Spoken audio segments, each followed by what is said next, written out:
தமிழ் உறவுகளுக்கு வணக்கம். ஒரு தொழில் சார்ந்த துறையில் படித்தவர்களை விட படிக்காதவர்களோ அல்லது குறைவான மதிப்பெண்கள் பெற்றவர்களோ அதிக திறமை வாய்ந்தவர்களாக இருக்கின்றார்கள்.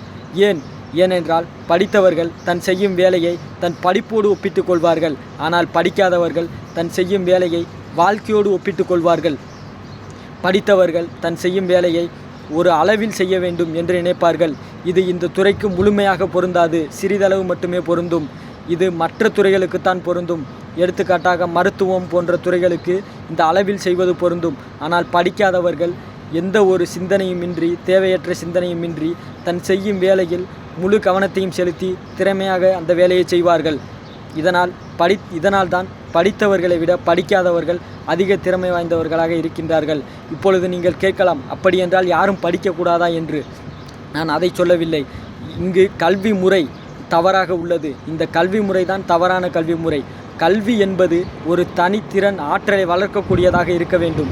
தனித்திறன் ஆற்றலை வளர்ப்பதே கல்வி. ஒவ்வொருவருக்குள் இருக்கும் திறமையை கண்டறிந்து அந்த திறமையை வளர்ப்பதே கல்வி. அந்த கல்வி முறை தான் சரியான கல்வி முறை. அதுபோன்று அமைந்தால் மட்டுமே இந்த சமுதாயத்தில் அனைவரும் திறமை வாய்ந்தவர்களாக உருவாக முடியும். நன்றி.